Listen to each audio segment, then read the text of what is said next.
ಒಬ್ಬರು ಹಿರಿಯರ ಅವಶ್ಯಕತೆ ಇದೆ.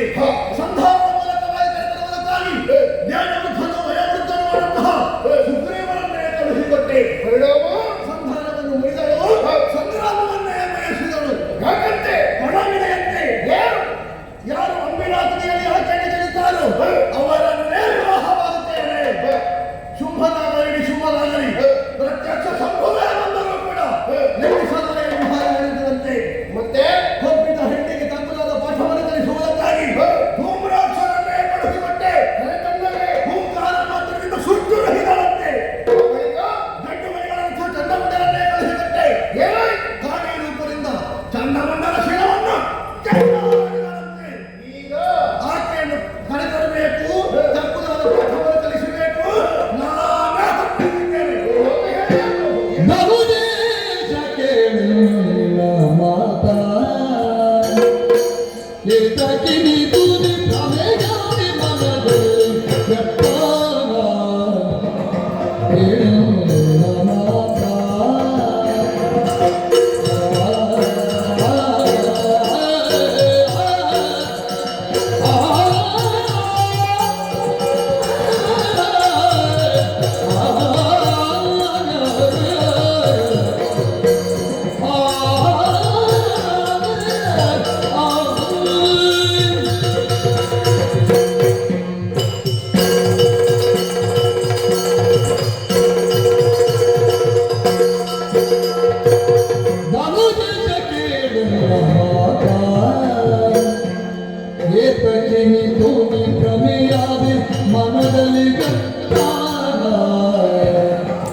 ಸಂವಿಧಾನದಲ್ಲಿ ಮಾತುಗಾಗಿ ಅವಕಾಶವನ್ನು ಕೇಳುತ್ತೇನೆ.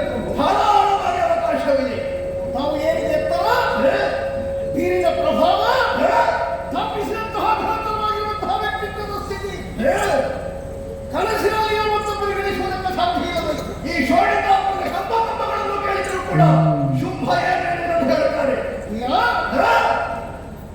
ನಕ್ಷತ್ರ ಮಂಡಲದಲ್ಲಿ ಅಧಿಕಾರ ಸ್ಥಾಪನೆ ದೇವತೆಗಳ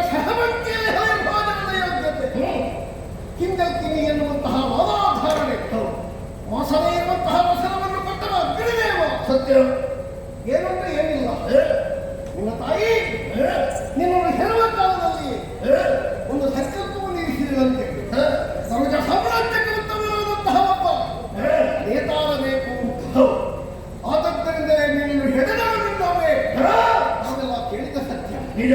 ಶುಂಭ ಎನ್ನುವಂತಹ ನಾಮಕರಣದ ಹಿಂದೆ ಪವಿತ್ರೀಕರಿಸಲ್ಪಟ್ಟದ್ದು ಎನ್ನುವಂತ ಅರ್ಥಗರ್ಭಿತವಾದ ವಿಷಯ ವಿಸ್ತಾರಗೊಂಡಿದೆ ಅಂತ ನಾವೆಲ್ಲ ಅರ್ಥ ಮಾಡಿಕೊಂಡಿದ್ದೇವೆ ಪ್ರಭು.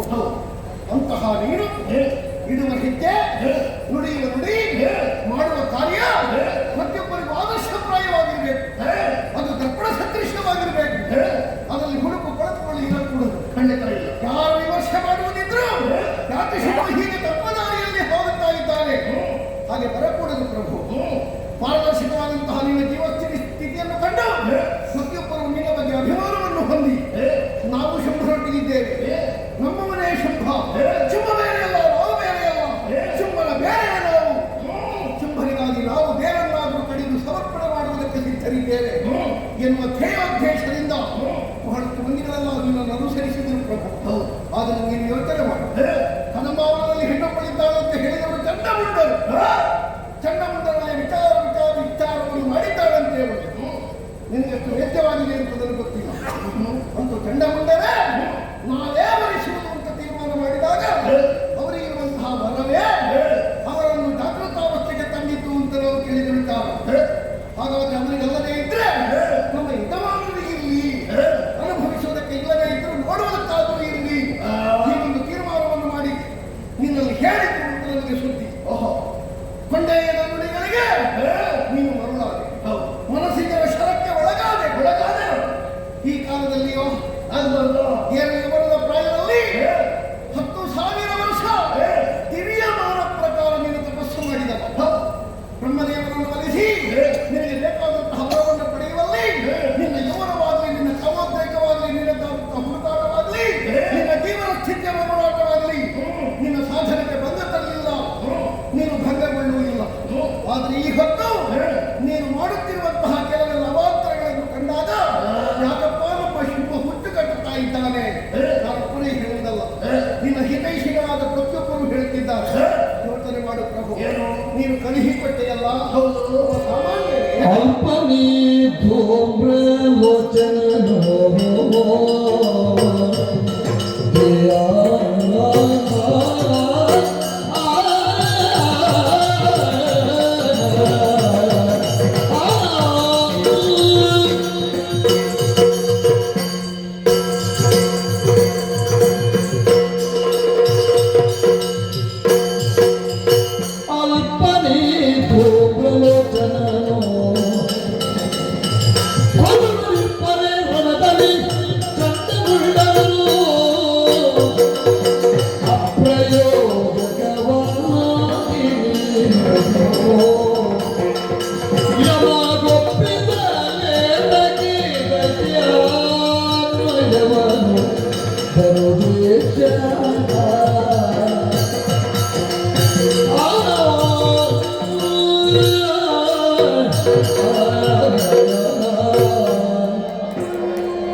ಸಾಮಾನ್ಯ ಬುದ್ಧಿಶಾಲಿಯೇ ಸುಗ್ರೀವನು. ಚಂಡಮುಂಡರು ರಣದಲ್ಲಿ ವಿಕ್ರಮಿಗಳಲ್ಲವೇ? ನೀವು ಚಂಡಮುಂಡರನ್ನು ನೇಮಿಸಿದ್ಯಾಕೆ? ನನ್ನೊಂದಿಗೆ ಕಾದಕ್ಕಾಗಿ ಬಂದಂತಹ ಸಂದರ್ಭ ನಾನು ನನ್ನ ಸಂಧಿಯನ್ನು ಮಾಡಿದ್ರು. ಹಾಗಾದ್ರೆ ಸಂಧಾನ ಮಾಡಲಿಕ್ಕೆ ನಿನಗೆ ಗೊತ್ತಿಲ್ಲ ಅಂತಲ್ಲ. ಸೋಲಬಹುದಾದ ಸಂದರ್ಭದಲ್ಲಿ ನಿನ್ನನ್ನು ಇರಿಸಿಕೊಳ್ಳುವುದಕ್ಕೆ ನೀನು ಯಾವ ಕಾಲಕ್ಕೂ ತಯಾರಿಲ್ಲ. ಗೆಲ್ಲುವವರ ಮುಖ್ಯ ಲಕ್ಷಣ. ವಿರೋಧವನ್ನು ಸಾಗಿಸುವಲ್ಲಿ ಕೇವಲ ವಿಕ್ರಮವಂತೆ ಮಾಧ್ಯಮವಲ್ಲ, ವೈದಿ, ಯಾನ, ಸಮಾಶಯ ಇತ್ಯಾದಿಗಳೆಲ್ಲ ಶಾಸ್ತ್ರವೇ ಹೇಳಲ್ಪಟ್ಟಂತಹ ವಿಚಾರ. ಚಂಡಮುಂಡರು ನಿನ್ನಲ್ಲಿ ಸ್ಪರ್ಧೆಗೆ ಇಳಿದಾಗ ಅವರಿಗೆ ಅಭ್ಯಾಸವನ್ನು ಕೊಟ್ಟದ್ದು ಅವರಲ್ಲಿ ಯುದ್ಧ ಬೇಡ ಎನ್ನುವುದಕ್ಕಿಂತಲೂ ಮಾಡಿದ ಪರಿಣಾಮದಲ್ಲಿ ಏನಾಗ್ತದೆ ಎನ್ನುವಂತಹ ಕಲ್ಪನೆ ಸರಿಯಾಗಿಲ್ಲದೆ ಇದ್ದದ್ದರಿಂದ ಅದಕ್ಕೆ ಕೆಲವರು ನಮಗೆ ಬೇಕು ಎನ್ನುವ ಕಾರಣವಿಲ್ಲ. ನೀನು ಯಾಕಾಗಿ ಅವರನ್ನು ನೇಮಿಸಿದೆ? ನಮ್ಮ ವಿರೋಧಿಗಳಾದಂತಹ ದೇವತೆಗಳು ಕೆಲವಿದ್ರು ಅವರನ್ನು ಹುಡುಕಿ ಭಂಗಿಸಿ ದೇವತೆಗಳು ಸಿಕ್ಕಿದ್ರ ಅದರ ಬಗ್ಗೆ ನೀನು ಯಾಕೆ ವಿಮರ್ಶೆ ಮಾಡಲಿಲ್ಲ? ಎಲ್ಲಿಯೋ ಓಡಿ ಹೋಗಿದ್ದಾರೆ. ಓಡಿ ಹೋದವರನ್ನು ಬಿಟ್ಟು ಬಿಡುವುದಾ? ಸೋತವರಿಂದ ಏನು ಸಾಧ್ಯ? ಹಾಗಾದ್ರೆ ಸೋತ ಮೇಲೆ ಅವರನ್ನು ಹುಡುಕಬೇಕು ಅಂತ ನೀನು ಜನ ಕಳಿಸಿದ್ದೆ. ದೇವಲೋಕದ ಸ್ವಾಧೀನಾದ ಮೇಲೆಯೇ ಏನಾದರೂ ಕೃತ್ರಿಮವನ್ನು ಹೊಂದಿದ ದೇವತೆಗಳು ಅಲ್ಪ ಸ್ವಲ್ಪ ಹಿಂದಿನಿಂದ ಹಗೆಯನ್ನು ಹಾಕಿ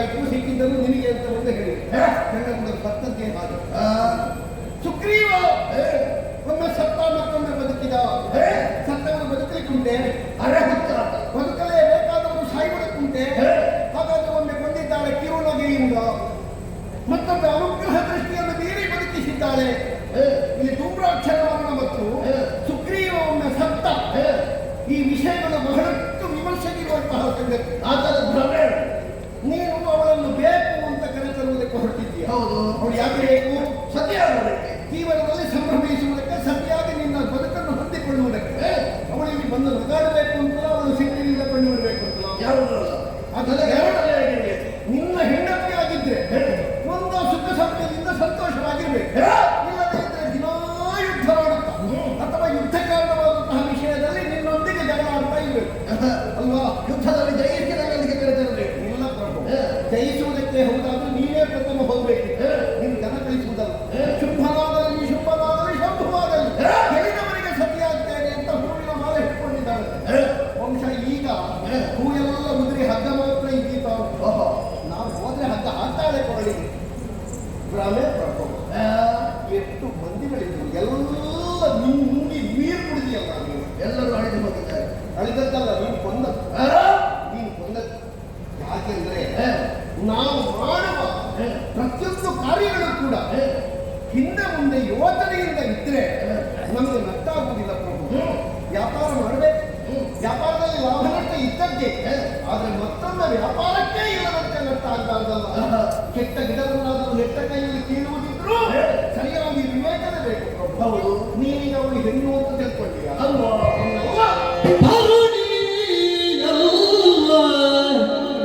ಅವಳಾದಿ ಮಾಡಿ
ಹೆಂಡತಿಯಾಗಬೇಕು ಎನ್ನುವುದಾಗಿ ಆಶಿಸುತ್ತಾ ಇರುವುದು ಹೆಣ್ಣನ್ನೇ ತಾನೆ ಹೌದು ಅವಳು ಹೆಣ್ಣು ಅಲ್ವಾ ಅಲ್ಲ ಪ್ರಭು ಮತ್ತೆ ಶುಕ್ಲಶಾಣಿತ ಸಂಯೋಜನೆಯಿಂದ ತಾಯಿ ಹೆತ್ತ ಮಗಳೇ ಅವಳು ಹೌದು ಅಂತ ಇದ್ರೆ ಖಂಡಿತವಾಗಿಯೂ ನಿಲ್ಲ ಆಡಳಿತ ಕ್ಷೇತ್ರದಲ್ಲಿ ಇರುವುದಕ್ಕೆ ಸಾಧ್ಯ ಇಲ್ಲ ಚಂಡಮಂಡಲಂತಹ ಗಂಡುಗಳಿಗೆ ಬೇಟೆಗಾಗಿ ಹೋಗುವಂತಹ ತಾಣವನ್ನು ಆರಿಸಿ ಉಯ್ಯಾಲೆಯಲ್ಲಿ ಕುಳಿತಿರುವುದಕ್ಕೆ ಸಾಧ್ಯವೇ ಇಲ್ಲ ಇಷ್ಟಕ್ಕೂ ಚಂಡಮಂಡಲು ನೀನೋ ಹೋಗು ಮನೋವೇಗದ ಮಗುವಿನ ಮೂಲಕವಾಗಿ ಎಂತಹ ಕ್ಷೇತ್ರವನ್ನು ಆದರೂ ಸೇರಿ ವ್ಯವಹರಿಸುವುದಕ್ಕೆ ಸಿದ್ಧಹಸ್ತರಾದ ಚಂಡಮಂಡಲು ನಿನ್ನೆ ಹೋಗುವಾಗಲ್ಲಿ ಇರಲಿಲ್ಲ ಇವತ್ತು ಹೋಗುವಾಗ ಕಾಡ ಸಿಕ್ಕಿದ್ರು ಎಲ್ಲಿಂದಲೂ ಬಂದಿರಲಿ ಹಾಗಾದ್ರೆ ಉಯ್ಯಾಲೆಯನ್ನು ಕಟ್ಟಿಕೊಟ್ಟವರು ಯಾರೋ ಕಟ್ಟಿದ್ದಾರೆ ಕಟ್ಟಿದ್ದು ಮಾತ್ರ ಅಲ್ಲ ಅವಳಲ್ಲಿ ಕುಳಿತುಕೊಳ್ಳುವುದಕ್ಕೆ ವ್ಯವಸ್ಥೆಯನ್ನೂ ಮಾಡಿದ್ದಾರೆ ಯಾರು ಈ ಕಡೆಗೆ ಗಮನ ಹರಿಸೋಣ ನಮ್ಮ ಸ್ವಂತಕ್ಕೆ ಗಮನ ಹರಿಸುವಲ್ಲಿ ನಾವು ಸಿದ್ಧ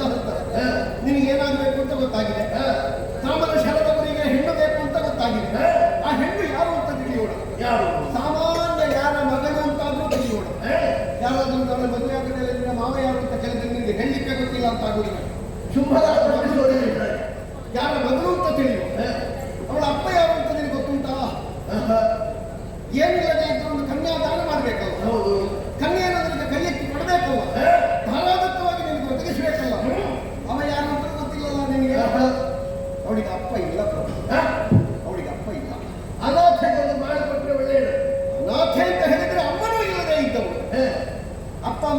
ಇಲ್ಲ. ಈಗ ಅವಳು ಜನ್ಮಿಸುವುದಕ್ಕಾಗಿಯೇ ತಂದೆ ತಾಯಿಗಳನ್ನು ಹೊಂದಿನವಳಲ್ಲ. ಮತ್ತೆ ಅವಳ ಹೆಸರು ಕೌಶಿಕೆ. ಸರಿ, ಆ ಶಬ್ದವೇ ಹೇಳುತ್ತದೆ ಕೋಶ ಸಂಭವೆ. ಕೋಶ ಸಂಭವೆಯಾಗಿ ಯಾಕೆ ಬಂದಿದ್ದಾಳೆ? ಯಾಕೆ? ನಮ್ಮನ್ನು ಮುಗಿಸುವುದಕ್ಕಾಗಿಯೇ ಬಂದಿದ್ದಾಳೆ.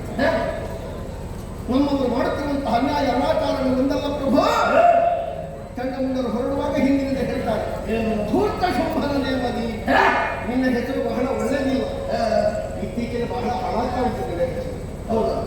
ಒಂದು ಕಾಲದಲ್ಲಿ ಹೌದು ನೀವು ಸಾಧಿಸಿ, ಆದರೆ ಏನು ನೀವು ಸ್ವಲ್ಪ ಕಾಣಿಸುತ್ತಿದ್ದೀರಿ ಹೇಳಿಕ್ಕೆ ನನ್ನಲ್ಲ.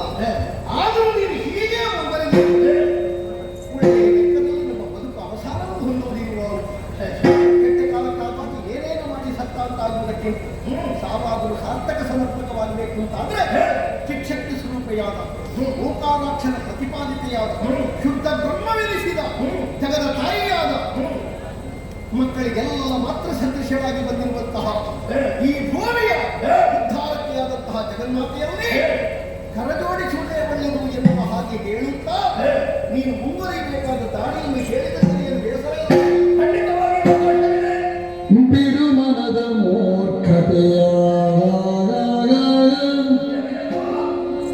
ಬಿಡು ಮನದ ಮೂರ್ಖತೆಯ, ತ್ರೈ ಜಗದೊಡತಿ ಚರಣಕ್ಕೆ ಭಕ್ತಿಯಿಂದಲಿ ಪೊಡಮೊಡುತ್ತ ಪಡೆದವಳ ಕಾರುಣ್ಯದಲ್ಲಿ ಧಾತ್ರಿಯಲಿ ಪಡೆದು ಸುಖವನ್ನು ಬಾಳುತ್ತಿರುವುದರಿ ನುಡಿಯೇ ನೀತಿಯನು.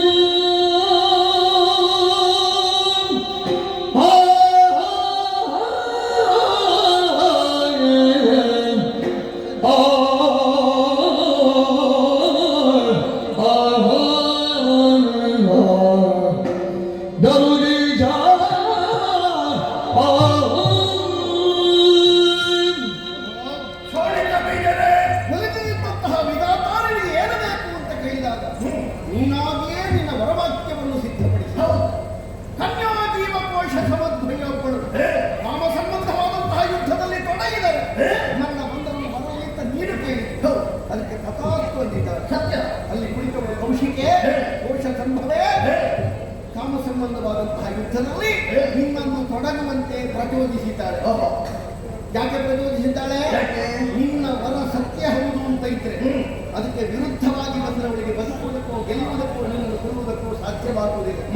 ಪಡೆದಿರುವ ವರಕ್ಕೆ ಮಾರಕವಾಗಿ ನೀನು ವರ್ತಿಸಿದಾಗ ಮಾರಣ ಹೋಮ ನಡೆಸುವುದಕ್ಕೆ ಸಾಧ್ಯವಾಗ್ತದೆ ಅಂತ ಅಲ್ಲಿ ಕುಳಿತ ಹೆಣ್ಣು ರೂಪದ ತಾಯಿ ಯೋಚಿಸಿದ್ದಾಳೆ.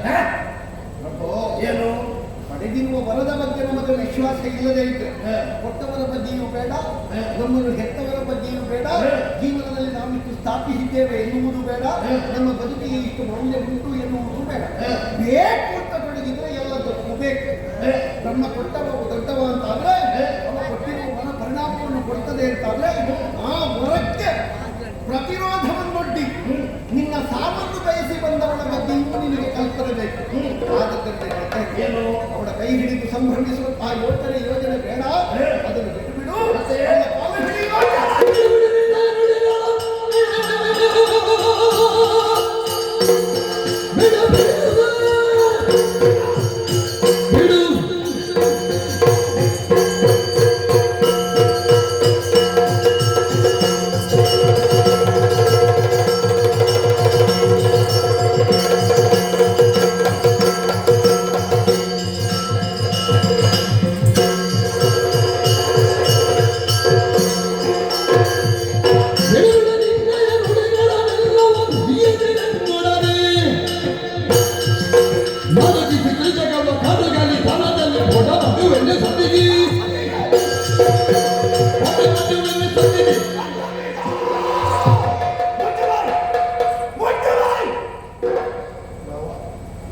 ನಿಮಗೆ ಕೋಪವನ್ನು ನನಗೆ ಹೊಡೆಯಬೇಕು ಅಂತ ಇದ್ರೆ ನೀವು ನನಗೆ ಹೊಡೆದಲ್ಲಿ ನಿಮಗೆ ಸಮಾಧಾನ ಆಗ್ತದೆ. ದುಡ್ಡಿ ಬಿಚ್ಚಿದೆ ಅವನ ಜಾಗ್ರತೆ.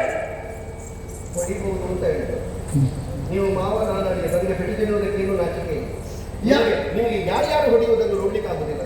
ಹೊಡಿಬಹುದಿತ್ತೆ, ಆದರೆ ನನ್ನ ಅಳಿಯ ಒಂದು ಸಂಬಂಧ ಇದೆಯಲ್ಲ, ಮನಸ್ಸು ಕೇಳುವುದಿಲ್ಲ. ನನಗೂ ಹಾಗೆ ಮಾವ ಇರುವ ಸಂಬಂಧವನ್ನು ಇರಬೇಕು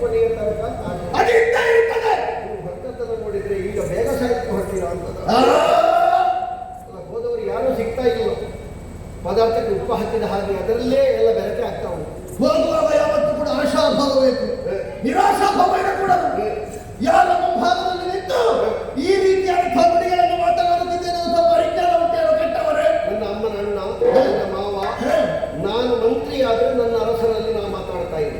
ಇದೇ ಎನ್ನುವ ಮಧ್ಯಸ್ಥಾನದಲ್ಲಿ ಇರಬೇಕು ಅಂತ ಶಾಸ್ತ್ರ ಹೇಳಿದೆ. ಇದೇ ಮಾತನ್ನು ಬೇರೆ ಯಾರನ್ನು ಆಡುತ್ತಾ ಇದ್ದಾರೆ. ಪರಿಣಾಮವೇ ಮೇಲಾಗ್ತಾ ಇತ್ತು. ನಾನು ಸನ್ನಿಧಾನಕ್ಕೆ ಕೈ ಮುಗಿದು ಅವಕಾಶ ಕೇಳಿಯೇ ಮಾತಾಡಿದ್ದು, ಉತ್ತರದಿಂದ ಮಾತಾಡಿದ್ದೆ. ನಾನು ಮಾತಾಡಿದ್ದಲ್ಲ, ನೀವು ಮಾತಾಡಿದ ಅವಕಾಶ ಪಟ್ಟು. ಅವಕಾಶ ಯಾಕೆ ಬೇಕಾಗಿ? ನನ್ನ ದಿಗ್ವಿಜಯ ಕಾಲದಲ್ಲಿ ಬೆನ್ನೆಲುಗಾಗಿ ಸಹಕರಿಸಿದವರು ನೀನು ಮಾತ್ರವಲ್ಲ, ಸಂಬಂಧಿಯಾಗಿರುವೆ, ಮಂತ್ರಿ ಶ್ರೇಷ್ಠನಾಗಿರುವೆ. ನನಗೆ ಒಳಿತಂದ್ರೆ ಮಾತನಾಡುತ್ತೆ ಎನ್ನುವ ಹಾಗೆ ಭಾವಿಸಿದೆ. ಒಳ್ಳೆದೇ ಹೇಳ್ತಾ ಇದ್ದೇನೆ, ಬಾಯಿಗೆ ಕಹಿ ಆಗ್ತದೆ ಎನ್ನುವುದರಿಂದ ದೇಹಕ್ಕೆ ಅಲ್ಲ ಅಂತ ಅರ್ಥವ. ಒಳ್ಳೆದು ಹೇಳಿದ್ರೆ ನಿನಗೆ ಬೇಕಾದ ಒಳ್ಳೆದಲ್ಲ, ನನಗೆ ಬೇಕಾದ ಒಳ್ಳೆದು. ನನ್ನ ಮನೋಗತ ನಿರ್ಧಾರಕ್ಕೆ ಸರಿಯಾದಂತಹ ನೀನು ಅನುಕೂಲನಾಗಿರಬೇಕು. ಮಾವ, ಏನು ಪರಿಣಾಮದಲ್ಲಿ ಯಾವುದು ಒಳ್ಳೆಯದು ಎನ್ನುವುದರಿಂದ ಒಳ್ಳೆಯದೋ ಕೆಟ್ಟದ್ದು ಎನ್ನುವುದು ನಿರ್ಣಯವಾಗುವುದು. ಪರಿಣಾಮ ಹೋದವರಾರೂ ಮತ್ತೆ ಬರಲಿಲ್ಲ ಎನ್ನುವುದರಿಂದ ನೀವು ಹೋದರೂ ಕತೆ ಹಾಗೆ ಅಂತ ಯೋಚಿಸಿ ನಾನು ಮಾತಾಡ್ತಾ ಇದ್ದೆ. ಪರಿಣಾಮದ ಬಗ್ಗೆ ಯೋಚಿಸದೇ ಇರುವವರನ್ನು ಹಾಗೆ ಭಾವಿಸಿದೆಯೇನೋ? ಮತ್ತೇನು ಜ್ಞಾನಿ ನೀನೋ ನಾನು? ಜ್ಞಾನಿ ನೀವೇ. ಕೆಲವು ಸಲ ಜ್ಞಾನಿಗಳಿಗೂ ಅಜ್ಞಾನ ಬರಬಾರ್ದು ಅಂತ ಇಲ್ಲ. ತಮಃ ಪ್ರಕಾಶ ನ್ಯಾಯ.